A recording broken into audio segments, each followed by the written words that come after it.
नमस्कार दोस्तों, राधे राधे, जय Shri Krishna. Exam warrior mathematics channel में आपका स्वागत है। आज हम लोग फिर स्टार्ट करने जा रहे हैं अपना धमाकेदार टॉपिक परसेंटेज, प्रतिशत। मित्रों, हम लोगों ने 3 वीडियो पहले से ही देख लिए हैं। आज हमारा चौथा वीडियो होगा। इस चौथे वीडियो में आपके सामने 6 क्वेश्चन दिए गए हैं। ये 6 क्वेश्चन एग्जाम्स में पूछे गए क्वेश्चन हैं। तो दोस्तों, बड़ा ही आसान और सरल क्वेश्चन एग्जाम्स में पूछे जाते हैं। बस थोड़ी सी उनकी लैंग्वेज घुमाकर आपके सामने रखी जाती है। बस आपको थोड़ा सा कंफ्यूज करने का प्रयास एग्जामिनर करता है, इसलिए उसकी भाषा को समझते हुए बहुत ही सरल तरीके से हम लोग इन क्वेश्चंस को समझेंगे। तो दोस्तों, पहला क्वेश्चन है एक संख्या n को 3 भागों में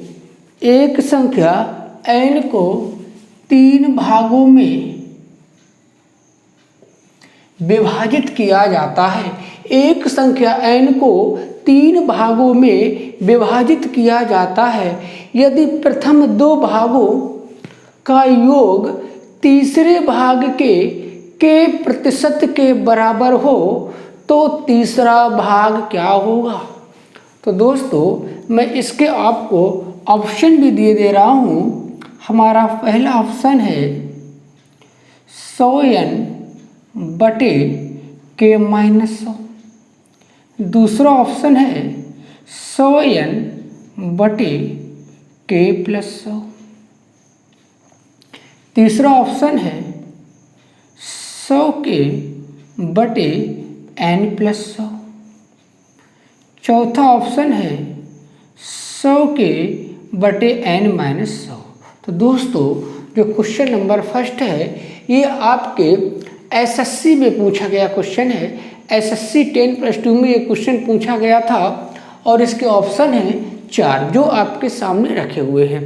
तो दोस्तों, पहले आप प्रयास करो, इसके बाद हम आपको समझाएंगे। तो सबसे पहले आपसे कहता है कि एक संख्या n है जिसको 3 भागों में विभाजित किया गया है।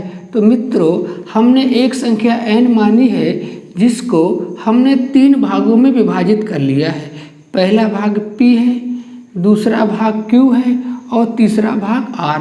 तो मतलब एक हमारा नंबर n था जिसको मैंने p q r 3 भागों में तोड़ दिया है।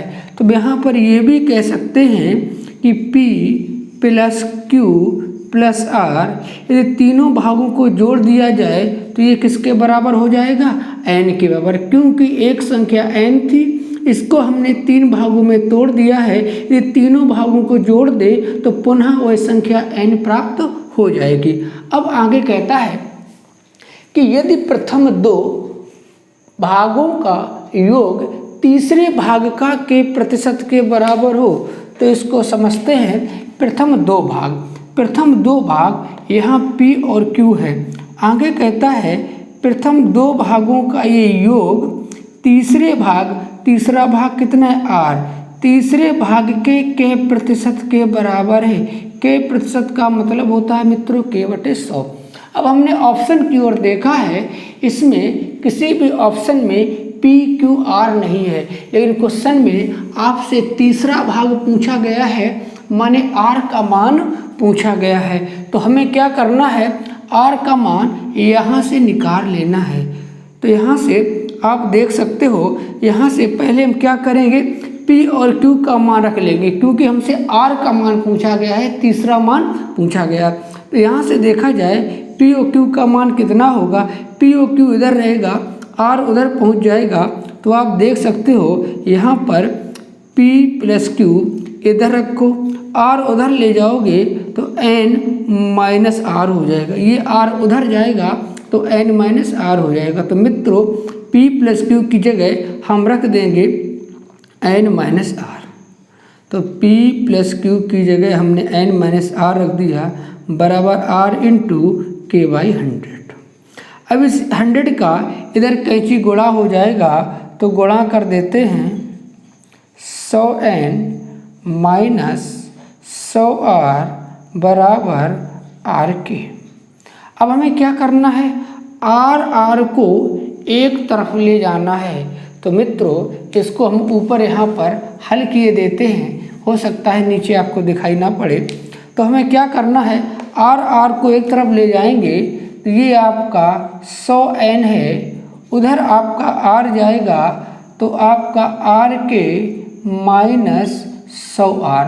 तो दोस्तों 100n बराबर, इन दोनों से r कॉमन हो जाएगा, अंदर बचेगा क्योंकि वहाँ पर इधर माइनस था तो इधर पहुँचा प्लस का हो जाएगा। फिर समझ लेते हैं 100n माइनस 100r बराबर आर के। तो 100n अपनी जगह रखो, 100r उधर ले जाएंगे, माइनस का है प्लस हो जाएगा, तो 100n बराबर आर के प्लस 100r। तो दोस्तों यहाँ से r कॉमन ले लेंगे तो अंदर बचेगा k प्लस 100, r कॉमन हो जाएगा। r हमारा क्या है, तीसरा नंबर है जो कि आपसे पूछा गया है। तो यहाँ से r का मान निकालेंगे, इसका इधर भाग हो जाएगा तो r बराबर 100n बटे k प्लस 100। तो मित्रों हमारा तीसरा नंबर होगा 100n बटे k प्लस 100। यहाँ तक किसी स्टूडेंट को कोई दिक्कत नहीं होनी चाहिए थी। तो इस क्वेश्चन को एक बार फिर समझा देते हैं। मेरे पास एक नंबर n था, वो कहता है इसको 3 भागों में बांटा गया है, P, Q और R। मैंने कोई भी पार्ट आप मान सकते हो, P, Q, R मान लो, A, B, C मान लो, जो आपकी इच्छा वो पार्ट मान लो। कह रहा है एक नंबर n था जिसको हमने 3 भागों में बांटा। तो हमने मान लिया कि हमारा नंबर n था, इसको P, Q, R हमने 3 भागों में बांट दिया है। It means P plus Q plus R बराबर n होगा। अब अगली शर्त कहता है प्रथम 2 भागों का योग, मतलब P और Q का योग तीसरे भाग का k परसेंट है। तीसरा भाग हमारा R है, R का k प्रतिशत है। अब हमने यहाँ से P प्लस Q का मान निकाल लिया है, R उधर ले गए तो ये R उधर n में कम हो जाएगा, तो P प्लस Q बराबर n माइनस R। उठाकर नीचे वाले में P प्लस Q की जगह हमने n माइनस R रख दिया है, तो n माइनस R बराबर R इंटू के बाई 100 का इधर कैंची गुणा हो जाएगा, 100n माइनस 100R बराबर R के।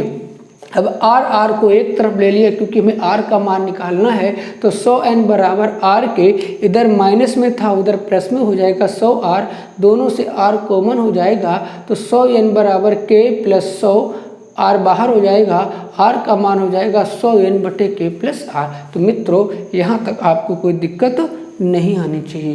तो आपको ये क्वेश्चन क्लियर हुआ होगा। तो मैं आपको थोड़ा सा टाइम देता हूँ, आप इसको नोट भी कर सकते हैं।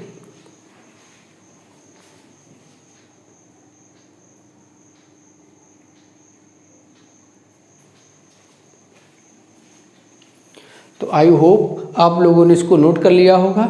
अब चलते हैं अगले क्वेश्चन की ओर। तो दोस्तों ये क्वेश्चन अच्छा था, एसएससी सीजीएल में ये क्वेश्चन पूछा गया था, जो अभी एसएससी सीजीएल का पेपर 2019 में हुआ था, उसी में ये क्वेश्चन पूछा गया था। अब चलते हैं हम लोग क्वेश्चन नंबर 2 की तरफ। क्वेश्चन नंबर 2 में कहता है किसी संख्या का 40% दूसरी संख्या के 30% से 330 अधिक है, यदि दूसरी संख्या ऊपर उल्लेखित अंतर के 3 गुने से 90 कम है, तो पहली संख्या के 4/5वें भाग का मान दूसरी संख्या का कितने प्रतिशत होगा। तो मित्रों इसका भी हम ऑप्शन दिए देते हैं। पहला हमारा ऑप्शन है 133.33%, दूसरा ऑप्शन है 177.77%, तीसरा ऑप्शन है 155.55% और चौथा ऑप्शन है 333.33%। ये भी क्वेश्चन आपके एग्जाम में पूछा गया। तो दोस्तों इसकी भाषा थोड़ी सी आपको उलझाऊ लग रही होगी, लेकिन क्वेश्चन बहुत ही ईजी है। फिर पढ़ देते हैं। किसी संख्या का 40% दूसरी संख्या के 30% से 330 अधिक है यदि दूसरी संख्या ऊपर उल्लेखित अंतर के 3 गुने से 90 कम है तो पहली संख्या के 4/5वें भाग का मान दूसरी संख्या का कितने प्रतिशत होगा। तो दोस्तों समझते हैं, यहाँ पर सॉल्व करते हैं। मान लेते हैं एक संख्या हमारी x है, कह रहा है पहली संख्या का 40%, x का 40% माइनस दूसरी संख्या हमने y मान ली है, इसका 30% मतलब 30/100। इन दोनों का डिफरेंस कहता है 330 है। तो इसको मित्रों मान लेते हैं कुछ समीकरण नंबर 1। अब आगे चलते हैं। फिर कहता है यदि दूसरी संख्या, तो दूसरी संख्या मित्रों हमने y मानी है, तो कहता है जो दूसरी संख्या है उल्लेखित अंतर, तो दोस्तों ऊपर उल्लेखित अंतर कितना है 330। दूसरी संख्या ऊपर उल्लेखित अंतर का 3 गुना, तो दोस्तों यहाँ उल्लेखित अंतर 330 है, तो 330 का 3 गुना से कितना कम है 90 कम है। तो दोस्तों यहाँ से दूसरी संख्या मिल जाएगी 30 या 90, 990 में 90 कम कर दो तो हमें दूसरी संख्या निकल के आ जाएगी 900। तो यहाँ तक किसी विद्यार्थी को कोई दिक्कत नहीं हुई होगी। तो हमने यहाँ पर दूसरी संख्या निकाल ली है। दूसरी संख्या कितनी निकल के आ गई 900। अब हम इस दूसरी संख्या का मान इस समीकरण में रखकर पहली संख्या का मान निकाल लेते हैं। रखते हैं x × 40/100 मित्रों y का मान 900 आया है, तो माइनस y का मान 900 रख देंगे गुणे 30/100 बराबर 330। काट लेते हैं, 2 बिंदी से बिंदी काट दो, 9 × 27 270 हुआ, माइनस का है उधर जाएगा प्लस का हो जाएगा। तो दोस्तों x × 40/100 उधर 270 जुड़ जाएगा, यहाँ पर आपका 600 हो जाएगा। अब हमें यहाँ से x का मान निकालना है, तो x बराबर 600 गुणित में 100/40। काट देते हैं, बिंदी से बिंदी काट दो, ऊपर 15 बार कटेगा, 15 का 100 में गुणा हुआ तो x का मान हमारा 1500 हुआ। दोस्तों सबसे पहले जो संख्या हमने एक x एक y मानी थी, दोनों संख्या के मान निकाल लिए। x का मान हमारा 1500 आया, y का मान हमारा 900 आया। तो सबसे पहले हमने संख्याएं ज्ञात करके क्वेश्चन हल कर ली। अब आगे फिर कहता है कि पहली संख्या का आपसे ये कहता है, इसको जरा हम यहाँ समझा देते हैं।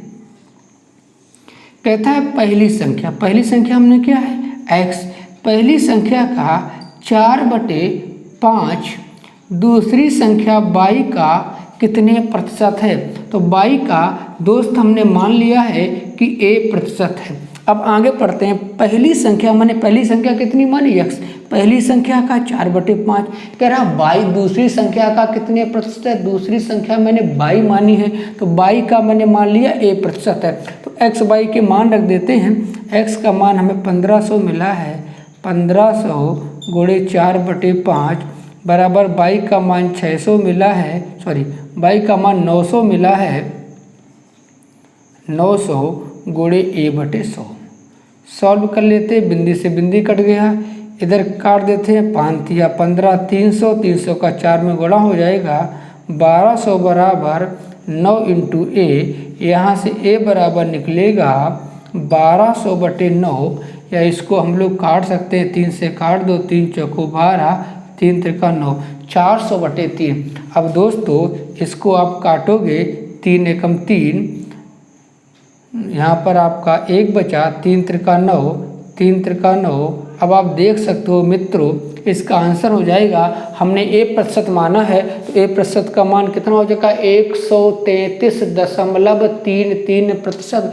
आप देखिएगा इन 4 ऑप्शन में से कोई आपका ऑप्शन है, तो हाँ मित्रों पहला ही ऑप्शन आपका सही था, 133.33%। ये प्रतिशत का निशान लगा हुआ है, 133.33%, मतलब पहला ही आपका ऑप्शन राइट है। तो दोस्तों क्वेश्चन नंबर 2 भी आपको क्लियर हुआ होगा। ये दोनों क्वेश्चन एग्जाम में पूछे गए क्वेश्चन है, इसीलिए थोड़े से अच्छे क्वेश्चन हैं। जो क्वेश्चन आपका दूसरा था ये एसएससी सीपीयू में पूछा गया क्वेश्चन था। अब हम लोग चलते हैं क्वेश्चन नंबर 3 की तरफ। क्वेश्चन नंबर 3 की तरफ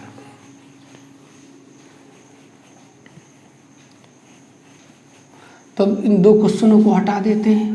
2 क्वेश्चन हटने से आपके पास बोर्ड में सफिशिएंट जगह निकल आएगी।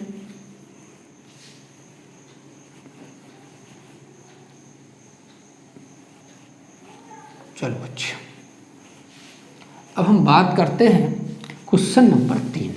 क्वेश्चन नंबर 3 में कहता है ए व बी 2 छात्रों ने एक परीक्षा में भाग लिया। ये परीक्षा से संबंधित क्वेश्चन है। ए और बी 2 छात्रों ने एक परीक्षा में भाग लिया और ए को बी से 9 अंक अधिक मिले। यदि ए को अंक ए तथा बी के कुल अंकों के योग का 56% हो तो ए ने कितने अंक प्राप्त किए। तो मैं इसमें भी आपको ऑप्शन दे रहा हूँ। पहला ऑप्शन है 42, दूसरा ऑप्शन आपका 33, तीसरा ऑप्शन आपका 45 और चौथा ऑप्शन आपका 40। तो इसके भी हम आपको 4 ऑप्शन दिए देते हैं। प्रयास करो मुझसे पहले हल करने का। तो देखते हैं, पहले कह रहा है छात्र ए को बी से 9 अंक अधिक मिले। तो हम कह सकते हैं a माइनस बी कितने का अंतर है, 9 का अंतर है। फिर कहता है जो a का अंक है वो a प्लस बी दोनों के योग का 56% है। तो दोस्तों काट लेते हैं, 4 से काट लो, 4 एकम 4, 4 चौको 16, इधर 25 हो जाएगा। 25 का इधर गुणा करो तो 25a, उधर 14 का अंदर गुणा हो जाएगा 14a प्लस 14b। दोस्तों 14 इधर 14a इधर 25a में कम हो जाएगा तो 11a बराबर 14b। यहाँ से a बटे b माने a और b में रेशियो हो जाएगा, उधर 14 है, नीचे बटे में a हो जाएगा। तो हम कह सकते हैं तो जो विद्यार्थी a और b थे उनके अंकों में 14:11 का अनुपात होगा। तो मित्रों हमने मान लिया है कि a के 14 अंक हैं और b के 11 अंक हैं।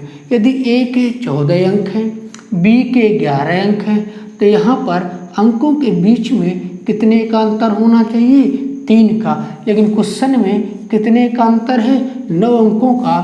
तो 3 बराबर 9 अंक के काट सकते हैं, 3 एकम 3, 3 त्रिका 9, 1 बराबर 3 अंक के आपसे पूछा गया है a के कितने अंक होंगे। तो दोस्तों a के हमने 14 अंक माने हैं, 1 बराबर 3 अंक के, तो 14 बराबर 14 तिया 42। तो हम कह सकते हैं a ने इस परीक्षा में 42 अंक अर्जित किए। तो आपका इसका भी फर्स्ट ऑप्शन सही था। दोस्तों ये भी क्वेश्चन आपको क्लियर हुआ होगा। अब हम लोग चलते हैं टाइप 3। टाइप 3 को एक बार थोड़ा सा समझ लेते हैं, इसके बाद क्वेश्चन करेंगे।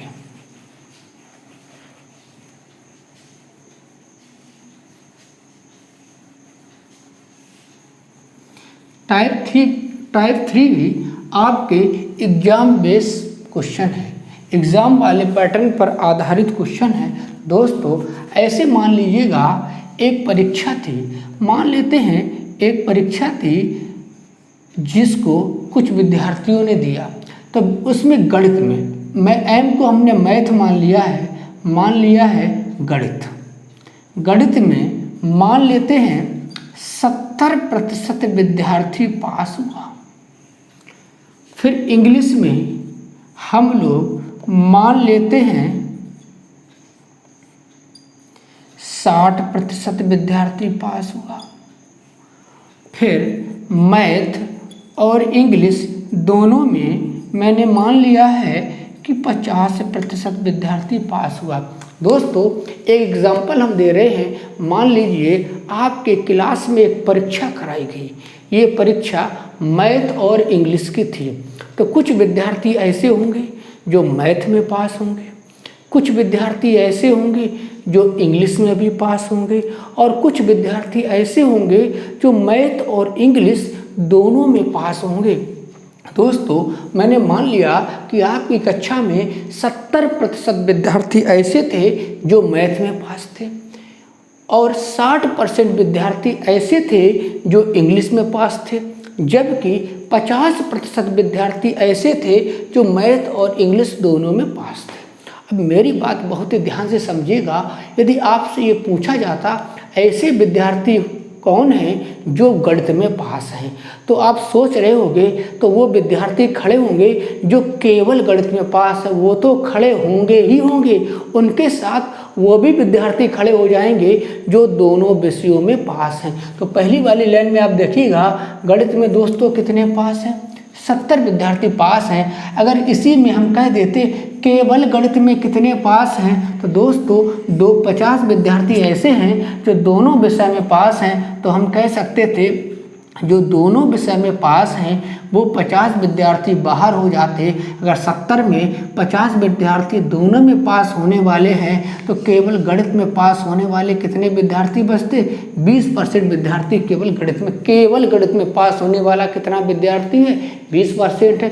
जबकि 50% कौन सा है, दोनों में पास होने वाला है। तो हमने गणित में पूछ दिया गणित में कितना कुल पास हुआ, तो गणित में कितना हो जाएगा, 50 और 20 70। इसी प्रकार से अंग्रेजी में भी आप सोचिएगा, अंग्रेजी में कुल 60% विद्यार्थी पास है। यहाँ अगर देखा जाए इसमें से 50% तो वही विद्यार्थी है जो दोनों में पास है, जबकि 10% ऐसा विद्यार्थी है जो केवल अंग्रेजी में पास है। तो अब आप देखिएगा इसमें भी 50% विद्यार्थी इंक्लूड था, इसमें भी 50% विद्यार्थी इंक्लूड था। तो दोस्तों अगर आपसे पूछा जाए इन 50 को अलग कर दिया जाए तो केवल गणित में देखा जाए 20% विद्यार्थी पास है, केवल अंग्रेजी में देखा जाए 10% विद्यार्थी पास है, जबकि 50% विद्यार्थी दोनों विषयों में पास है। आपसे पूछा जाए कुल कितने प्रतिशत विद्यार्थी पास हुआ है, तो आप कह सकते हो 20 और 10 30 और 50 80। तो हम कह सकते हैं इस परीक्षा में टोटल 80% विद्यार्थी पास हुआ है। फिर समझ लो 20 और 10 30 50 80, इस परीक्षा में कुल 80% विद्यार्थी पास हुआ है। आपसे ये भी पूछा जा सकता था कि कुल कितना प्रतिशत विद्यार्थी फेल हुआ है। यदि 80% विद्यार्थी पास हुआ है तो 20% विद्यार्थी फेल हुआ होगा। दोस्तों अब समझते हैं इसकी शॉर्टकट ट्रिक। ये हमने थोड़ा सा आपको डिटेल में समझाया है, अब मेरी बात बहुत ध्यान से समझिएगा। हमने ये देखा है कि 70 में भी 50 इंक्लूड था, इस 60 में भी 50 इंक्लूड था, जबकि 50 को किसी एक में इंक्लूड होना चाहिए था, दोनों में इंक्लूड नहीं होना चाहिए था। अगर दोनों में इंक्लूड होता है तो ये हमारी काउंटिंग को गड़बड़ करेगा। तो दोस्तों हमें करना क्या है, हमें सीधा सीधा मैथ में कितने पास थे, 70 पास थे, अंग्रेजी में कितने पास थे, 60 पास थे। तो दोनों अलग अलग विषय वाले जोड़ लेते हैं, 60 और 70 और 60 130 हुआ। तो हमें देखना है 130 में इसमें भी 50 इंक्लूड हैं और इसमें भी 50 इंक्लूड है, जबकि 50 को केवल किसी एक में इंक्लूड होना चाहिए था, लेकिन यहाँ डबल इंक्लूड है। इसलिए जो दोनों विषय वाले होते हैं उनको एक बार घटा देते हैं। 130 में 50 घटाओगे तो मित्रों 80 बचेगा। तो हमारा आंसर हो जाएगा इस परीक्षा में कुल 80% विद्यार्थी पास है। तो यहाँ तक किसी स्टूडेंट को कोई दिक्कत नहीं होनी चाहिए। यही क्वेश्चन नंबर आपका 4 था। 4 में कह रहा था एक परीक्षा में 70% विद्यार्थी गणित में पास हुआ और 60% विद्यार्थी अंग्रेजी में पास हुआ। यदि 50% विद्यार्थी दोनों विषयों में पास हुआ हो तो कुल कितना प्रतिशत विद्यार्थी पास हुआ। दोस्तों इन क्वेश्चन को बिना कॉपी और पेन के ओरल भी लगाया जा सकता है। जरा यहाँ से देखिए 70 इधर पास है, 60 इधर पास है, 70 60 130 हुआ, जबकि दोनों में 50 पास है।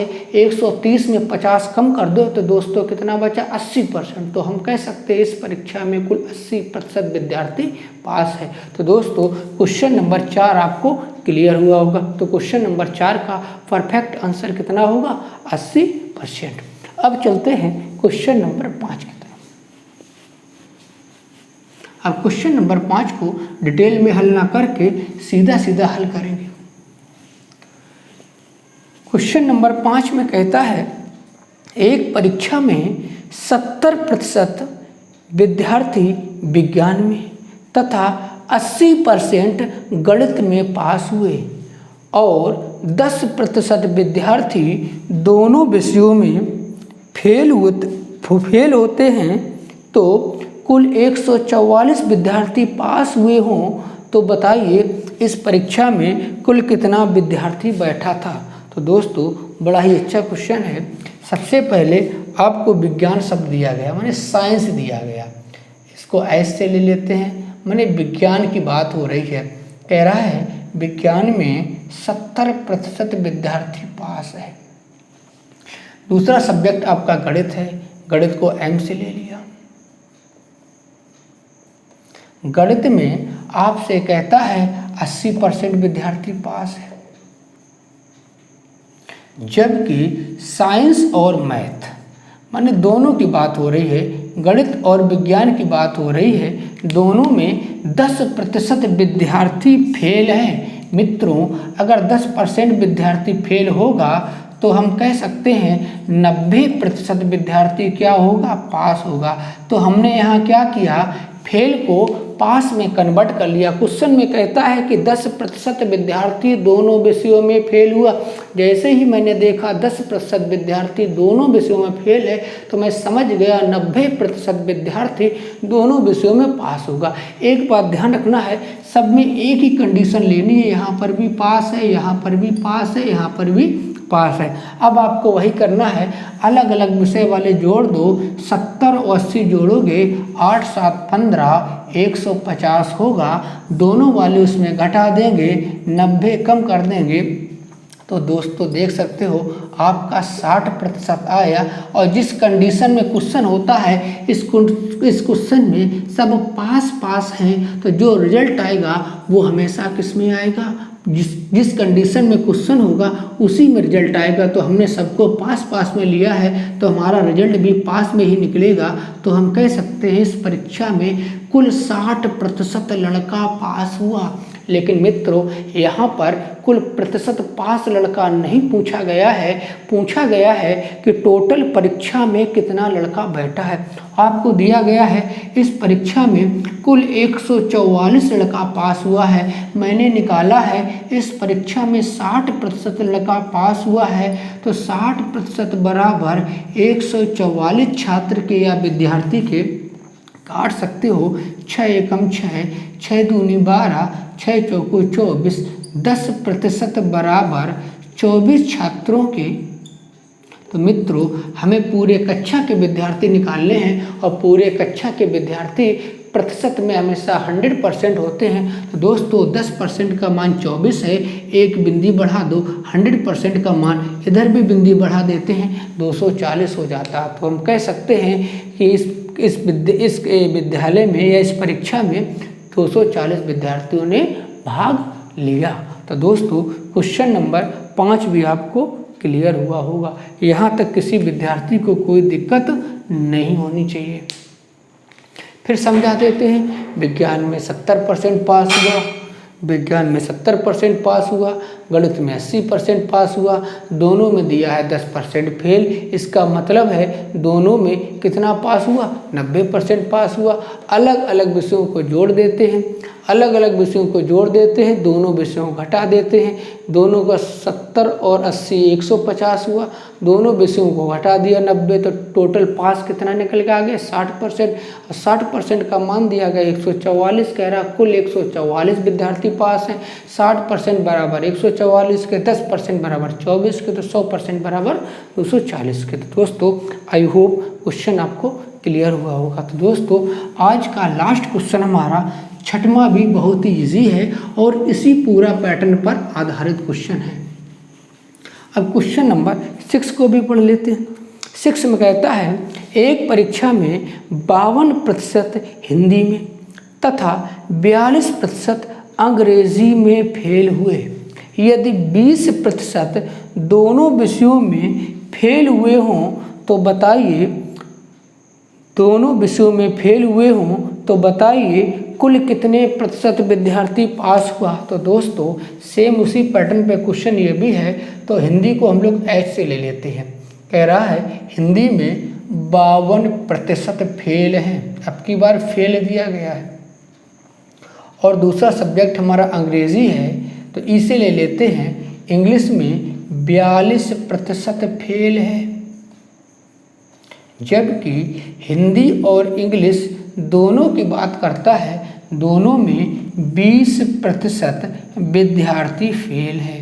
तो सबसे पहले हमें ये देखना है कि पूरा क्वेश्चन हमारा एक ही कंडीशन में है कि नहीं, कि सभी ये तो फेल में होने चाहिए या सभी को पास में होने चाहिए। तो यहाँ पर देखिए तीनों में फेल है। तो बस दोस्तों आपका क्वेश्चन लग जाएगा।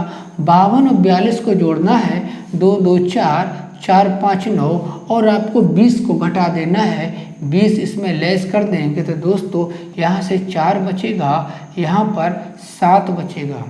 तो हम कह सकते हैं, एक बार फिर चेक कर लो, 2 2 4, 5 4 9 हुआ, 94 में 20 आपने कम कर दिया है दोस्तों, आपका आंसर हो जाएगा 74। तो हम कह सकते हैं इस परीक्षा में 74% विद्यार्थी फेल हुआ है। तब 74% विद्यार्थी फेल हुआ होगा, 74% विद्यार्थी फेल हुआ होगा, तो मित्रों आपको यहाँ से दिखाई पड़ रहा है 26% विद्यार्थी क्या हुआ होगा, पास हुआ होगा। तो हम कह सकते हैं इस परीक्षा में कुल 26% विद्यार्थी क्या हुआ, पास हुआ। तो सभी मित्रों को क्वेश्चन क्लियर हुए होंगे। तो आज के वीडियो में हम लोगों ने 6 क्वेश्चनों को पढ़ा है। ये सारे क्वेश्चन एग्जाम्स में पूछे गए क्वेश्चन थे।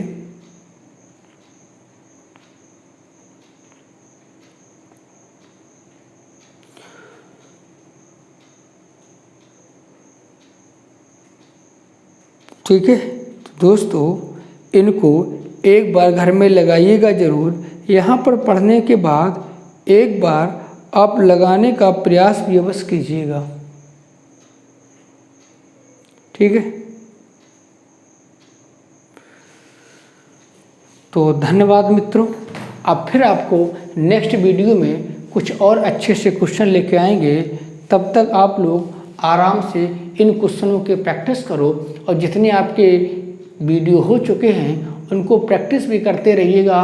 और साथ ही साथ मेरा एक टेलीग्राम चैनल चलता है एग्जाम वॉरियर मैथमेटिक्स के नाम से, उसको भी ज्वाइन कर लीजिएगा। उसमें आपको PDF मिलती रहती है जिनसे आप कंटिन्यू प्रैक्टिस करते रहिएगा। थैंक यू दोस्तों, धन्यवाद।